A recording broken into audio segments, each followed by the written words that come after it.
আগামীকাল বৈঠক রয়েছে এবং পরশুদিন অর্থাৎ শুক্রবার প্রথম সাপ্লিমেন্টারি লিস্ট প্রকাশের সম্ভাবনা এবং এখনো পর্যন্ত কমিশন সূত্রে যেটা খবর প্রায় 23,30,000 বিবেচনাধীন নিষ্পত্তি হয়েছে। সেক্ষেত্রে প্রথম সাপ্লিমেন্টারি লিস্টে কত নাম বাদ পড়তে পারে ঠিক কি জানা যাচ্ছে নির্বাচন কমিশন সূত্রে? রুমা পাল আমাদের জানাবেন। রুমা, দেখো, জানি রাখি যেহেতু 23,30,000 এখনো পর্যন্ত নিষ্পত্তি হয়েছে এবং যবে সাপ্লিমেন্টারি লিস্ট বেরোবে সেটা শুক্রবার শনিবার বলা হয়েছে, সেক্ষেত্রে আরো এই সংখ্যা বাড়বে এবং এক্ষেত্রে এখনো পর্যন্ত পাওয়া খবর সেটা হচ্ছে 8 লক্ষের মতো বাদ যাবে এমনটাই জানা যাচ্ছে। যদিও একেবারে সাপ্লিমেন্টারি লিস্ট পাওয়ার পরেই কিন্তু বোঝা যাবে আদপে কতজনের নাম বাদ যাচ্ছে।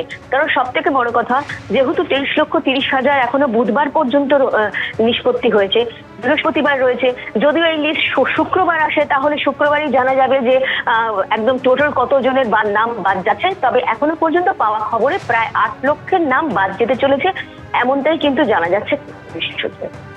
ধন্যবাদ রুমা। এবারে শোনাবো তৃণমূলের কি বক্তব্য নিয়ে, কি বলছেন জয়প্রকাশ মজুমদার, শুনুন। বর্তমান নির্বাচন কমিশন তারা এসআইআর করার পর থেকে প্রত্যেকটা পদক্ষেপ তারা গন্ডগোল করে ফেলেছে। এখন নিজেরাই সামলাতে পারছেন না। দেখুন না, ঘোষণা হয়ে গেছে, এখনো বলছে 60 লক্ষ লোকের নাম আছে স্ক্রুটিনিতে। এবার সেইটা জুডিশিয়াল অফিসাররা করবে। কেউ বলছে 15 লক্ষ, কেউ বলছে 20 লক্ষ নাকি শুনানি হয়ে গেছে বা ঠিক হয়ে গেছে। তার সাপ্লিমেন্টারি লিস্ট এখনও বেরোয়নি।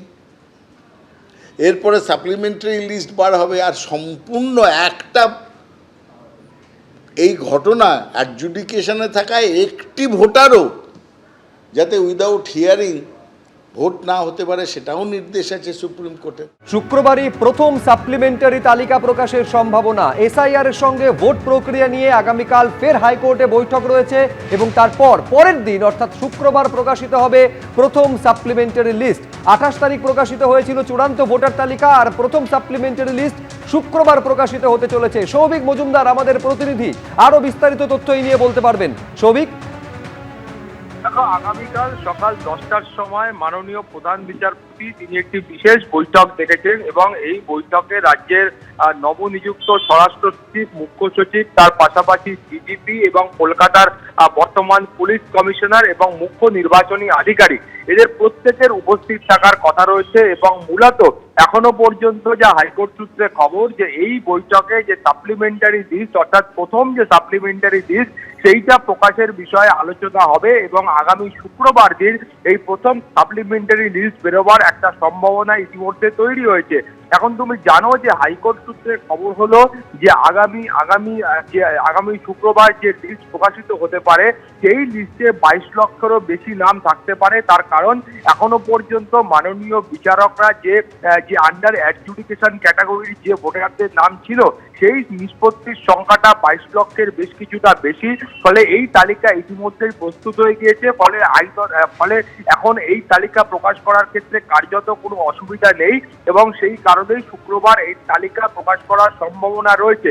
তুমি জানো যে এর মধ্যেই কিন্তু একদিন মাননীয় বিচারকরা প্রায় 2 লক্ষেরও বেশি এই আন্ডার অ্যাডজুডিকেশন যে ব্যক্তিদের বা ভোটারদের নাম ছিল তার নিষ্পত্তি করেছেন এবং হাইকোর্ট সূত্রে খবর হলো এই গতিতে বা এই যে দ্রুততার সঙ্গে মাননীয় বিচারকরা এই এসআইআর এর কাজ করছেন সেই গতিতে কাজ করে যেতে পারলে আগামী এপ্রিল মাসের প্রথম সপ্তাহের মধ্যেই এই এসআইআর এর যে 60 লক্ষ ভোটারের নাম আন্ডার অ্যাডজুডিকেশন রয়েছে তার নিষ্পত্তি করা সম্ভব হবে বলে মাননীয় প্রধান বিচারপতি তিনি কিন্তু আশাবাদী। ফলে তুমি বুঝতে পারছো যে কালকের এই যে বৈঠক সেই বৈঠক কিন্তু অত্যন্ত গুরুত্বপূর্ণ।